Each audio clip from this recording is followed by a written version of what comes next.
Right folks, you know the deal. 4 of the best S-style guitars on the market. Which one is right for you? Let's go.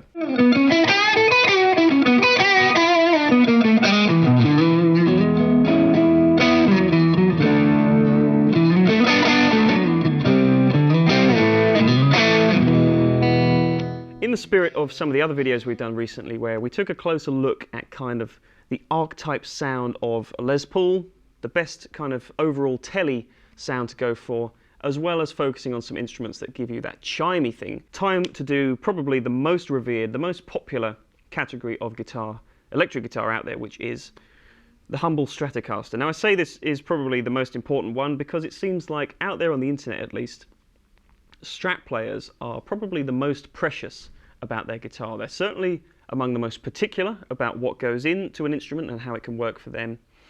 And often you find that Strat players tend to gravitate to it as their primary instrument. Usually, you know, they'll dabble with other things, but a Strat is home base, and therefore picking the right one can actually be quite difficult. And you often see Strat players have multiple S-style guitars in their arsenal because it's very hard to narrow it down to one choice. So rather than pitting everything here against the original, the Fender Custom Shop, I think that would do everything a disservice. So I'm going to just treat every guitar in its own right. I want to show you the merits of each and how each one of these 4 guitars will work for you in different ways. So these guitars will probably be very familiar to you already. If you've seen any of our stuff before, I've spent ages in videos talking about Fender Custom Shop, spent ages talking about the PRS Silver Sky, Xotic guitars and Suhr guitars. We've covered a lot of bases with all these things before. So today is just kind of a roundup, and I've got 4 great examples from each of those brands to show you. And as I say, I just want to boil it down to what I think makes each one of these great. Okay, quickly, let me lay out the rig for today. I'm playing all these guitars through a Dr. Z Remedy amp, which sounds glorious. It's set sort of clean, just on the edge of breakup. Reverb is coming from a Line 6 HX Effects, and the overdrive today is from a silver Klon Centaur. Yes, a real Klon Centaur, and yes, there will be more to follow on this pedal in the future. I still wanted to kind of level the playing field as best I could, so every one of these guitars, as you can see, has a maple neck with a maple fingerboard. The only exception is the Xotic, which has a roasted maple neck, but it's still a variant on the same theme.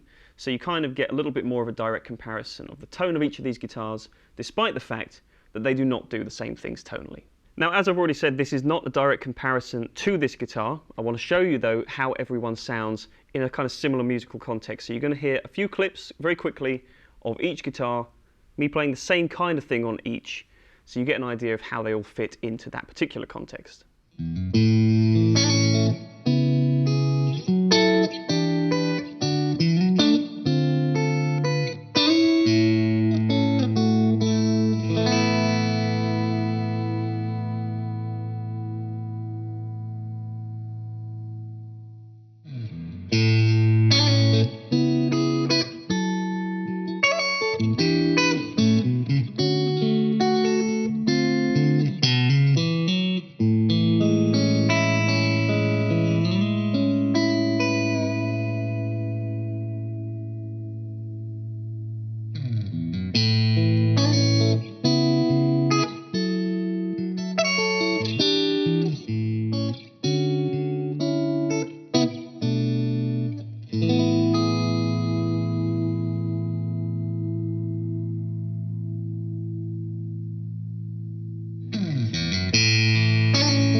Now obviously there's going to be people, and I can see the comments already saying, Fender Custom Shop is the only way to go. Fender is the only way. It's their design.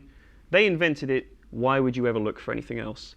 And I'm not even going to disagree with that argument. If you want the Fender sound, this is the one to go for. And as you're going to hear in the clip of this guitar, I think this is one of the best examples of a Strat that I could find anyway from the Custom Shop that gives you the full Fender experience. It's kind of a bit of a warts and all in a way. And you may really like that. You may like that raw nature. This guitar is kind of, there's nothing too polished about it. It is just an honest reproduction of, in this case, a 57 Strat. So I've gone for this custom shop Journeyman Relic finish guitar. It's kind of the best of all worlds, I think, in terms of a Strat. You know, it's kind of in the sweet spot of being mid to late 50s. You kind of get some of the essence of the early 54, 55 Strats. It's got a little bit more heft to the tone, but it's also starting to mellow out like the Strats did in the 60s. So it kind of sits in the middle. I think this is almost like a greatest hits of Strats in certain cases. You know, other people would argue maybe early 60s is that. But to me, if you want everything the Strat has ever been known to do very well, it's probably best encompassed, in my opinion, in a 57. So this guitar has got kind of the full 57 treatment. There's a trio of 57 custom shop Strat pickups, so true to form there. The 57 soft V profile on the neck, maple neck and maple fingerboard. It's got the Journeyman Relic treatment, as I said, so a little bit of aging to the neck, very comfortable and very kind of worn in feel. A little bit of relicking on the body. If you know Fender Custom Shop, you'll know what the Journeyman process is about.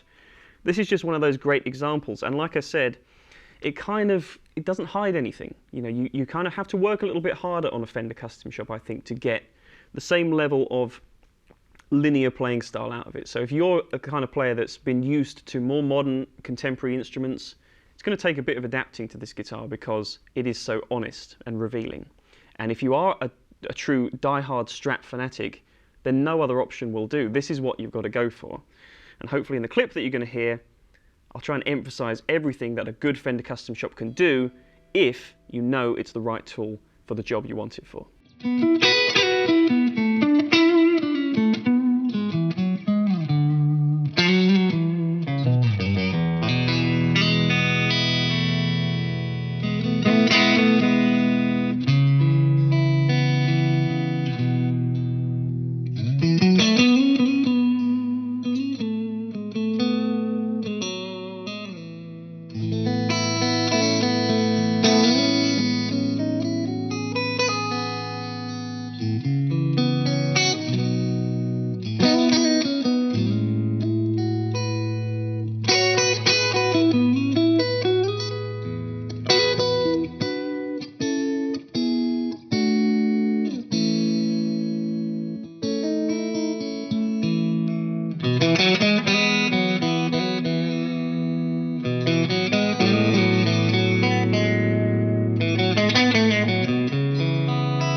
Alright, so you've heard what a good custom shop Strat should do.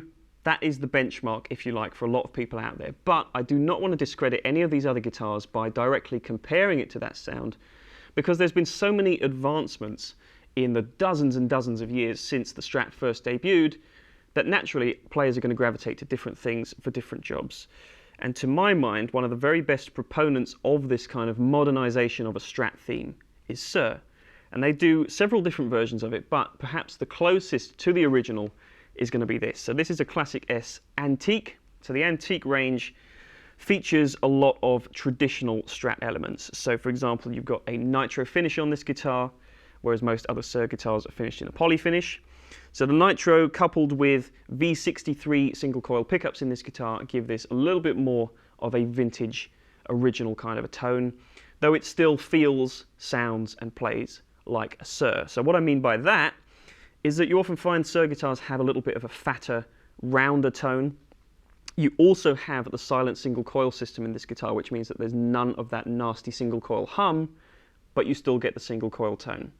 So if you're unfamiliar with Suhr guitars, basically what they do is they kind of round off a lot of the edges. So the neck, for example, feels a little bit slicker to play. You get some more modern advantages like locking tuners, a 2-post bridge system as opposed to a traditional 6-screw bridge. So it's a little bit more stable with the tuning. It allows you to get some of those kind of Beckisms a little bit more safely, if you like. You don't have to fear for the tuning stability issues that you may encounter on traditional style bridges, if that's your thing. The other thing I'll say about Suhr in particular is that you can kind of manipulate these pickups to sound like a different type of pickup if you want to. So for example, the bridge single coil I find on a Suhr, if you knock back the tone and you put on a little bit more overdrive, you can actually get this to sound like a fairly convincing P90, if not a full-blown humbucker. They've just got this roundness to the tone, and yet it's still got a nice presence in the high end at the same time. There's nothing really shrill about the sound of a Suhr. Now you could say that that makes it a little bit devoid of character. And sure, if you are a die-hard Fender fan, that is probably how you're going to feel about this guitar. But if you're like me and you want something that's a little bit easier to work with, doesn't challenge you in the same way that that original does, and maybe just affords you a few more tonal options while still staying in the same kind of lane, then the Suhr is probably one of the best options out there for that.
Right, now if you've seen any of our videos before, chances are you will know where this is going to go. I've got an Xotic XSC1 here, and as always seems to be the case, whether it be with the Telecaster video we did or any time I talk about Xotic in general, they're very much the Goldilocks selection. So if you want something that is in between the vintage kind of vintage correct feel and the heritage of a Fender with some of the more modern playability tweaks that something like a Suhr has, but you don't want to go all the way to the kind of fully refined feeling to the neck and the more modern sound, that's where Xotic does a really great job of filling in all those blanks and kind of working for a lot of different players. So just to look at it, you know, it looks fairly traditional. It certainly looks more traditional than the Suhr does. You've still got the 6-screw bridge, you've got vintage looking tuners, though these are a very clever locking design.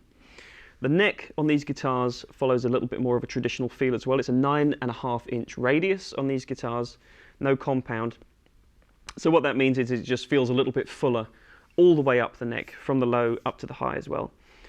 The most startling thing about Xotic necks is the way that they look, because every one of these guitars seems to have a very remarkable flame to it. So this is roasted maple, hence the darker appearance. The roasting of the wood kind of gives you a bit of a deeper tone anyway, and it makes the neck a little bit more stable if you're traveling in different climates, or if you live in Britain like we do, the intense swing from winter to summer, this guitar is going to be a little bit more stable even if it's just sitting in your home all year. So coupled with the aesthetics of this amazing flame, this neck just feels really, really smooth. It feels nicely worn in without being relicked. So if that's not your thing, if you just like kind of, you know, the feel of a new guitar, but you want it to feel comfortable and familiar at the same time, that's where Xotic probably lands the best spot. So this particular guitar is a 3-tone sunburst, really, really nice finish, and you can see a lot of the grain of the wood on the body too. I think this is an older wood body, as pretty much all the guitars here are today. You've got Xotic's own raw vintage pickups in this guitar. You get the RV50s, which this has got, and the RV60s. So they kind of give a general idea of what you can expect. The 50s being a little bit brighter, slightly more mid-scooped. The 60s being a little bit more mid-pronounced. I really like the 50s because I think it's a little bit more dynamic. And certainly in comparison to the Fender, where I've got the 57 Fender, this probably sits a little bit more close to that tone if that's the kind of thing you're going for.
Right, time for the wildcard spot. Fourth guitar in the running today is the now very famous indeed PRS Silver Sky. I was going to say infamous, but it's far beyond that by this point.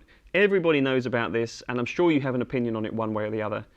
I've done several videos on the Silver Sky where I've kind of declared it to be a bona fide guitar in its own right, not just a Strat copy, and I still think that holds true, so I'm not going to make the case for that today. If you want to hear more about that, check out those other videos. But I think it's definitely earned its place in this list, and once again it's a little bit of an anomaly in that it kind of sits somewhere between everything here. Its design intention was obviously to hark back to some of its signature artists' namesakes, kind of favourite guitars from the 63-64 period, so there's a lot of that DNA in this guitar.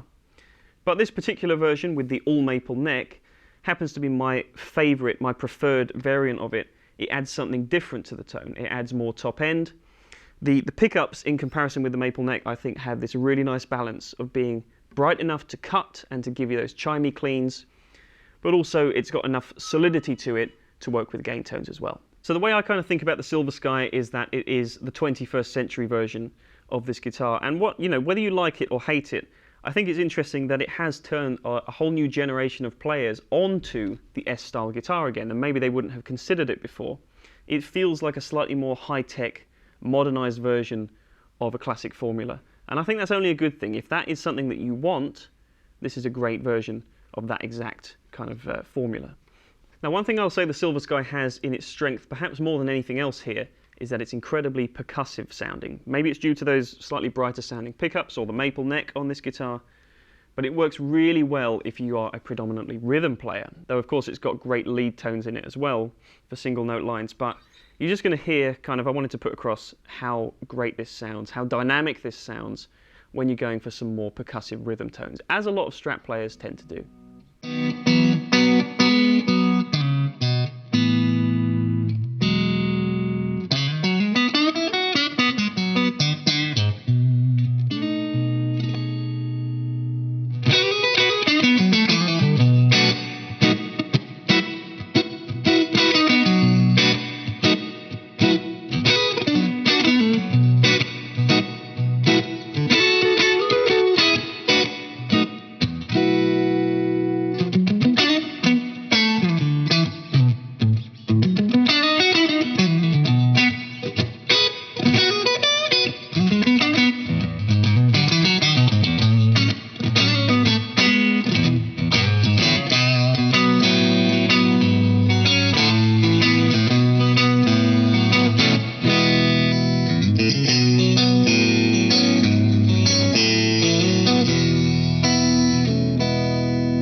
So, I hope you've enjoyed all the clips that you've heard. I hope that you'll also agree that there is no real clear winner. There's certainly an identity in every one of these guitars that is going to appeal to you on a different level, depending on what kind of playing style you have and what you like to listen to from a guitar. I think if I was to try and pick some winners for certain tasks, you know, the Fender is the original. It sounds the most like a Fender because it is one. And that is a pure, plain and simple fact that will never be accomplished by any other brand. If that is your goal, to try and stack anything else up against a Fender, is probably going to lose. So if that is the sound you want, just get the Fender and you'll be very, very happy. In terms of everything else though, the Suhr, I think, is the best example of a modern take on a classic S-style guitar. It can do so much more than a traditional Fender can, at least in its original kind of vintage correct guise. So if you want something that's going to be a little bit more reliable, if you're playing live a lot or playing in the studio and you want those noise cancelling features while still getting the classic single coil tone, and maybe you experiment with a lot of different gain ranges all the way from sparkly clean to heavy distortion, then something like a Suhr, I think, ticks a lot of the boxes from a practical standpoint, and it's still a comfortable and exciting enough instrument to play in its own right as well. The Xotic, as I said before, is pretty much that bang-in-the-middle guitar. It's got a lot of vintage vibe to it, but at the same time, you can rely on it for a lot of different applications, as I said you could with the Suhr. And I think really, you know, there is a reason that we do so well with Xotic guitars, there's a reason we like to play them and talk about them so much, is that there's really very, very little to fault on them. And as hopefully you'll have heard from the clip, it's super dynamic, it still has the character that a Fender has, but it's a little bit more reliable. And I personally feel a little bit safer whenever I play an Xotic because I know what I'm going to get out of it every single time. The consistency factor is a little bit higher. And lastly, with the PRS, you know, that's another one of those things that you're either going to love it or you're going to hate it. But it is undeniable that it's now got a sonic character of its own. It's certainly grown into its rather large expectation that everybody had for it. And, you know, whether you're looking for a vintage style tone or a more modern style tone and feel, once again, it kind of straddles the line quite nicely, and it takes everything that's great about all these other guitars, puts the PRS signature stamp on it, and really just makes it work for a lot of different players. Whether you like it or not is going to come down to your own personal interpretation of the general guitar market, and whether you think it's worth the hype, if you like. So that's it, folks. Despite all my rambling, I want to know what you think. So in the comments below, let me know which of the 4 guitars today is your personal favorite. If you own one of these, or you own more than one of these, let me know in the comments why you chose that, and why you think certain guitars work for different tasks in your personal experience. As usual, if you want to know any more information about any of these guitars or any of the other products in the video, click the link in the description below for peachguitars.com website. That will tell you everything you want to know, and you can check out the full inventory of Fender, Suhr, Xotic and PRS that we've got at the moment. Be sure to like and subscribe, all that good stuff. Take good care of yourselves, folks, and I'll look forward to seeing you in the next video. Cheers.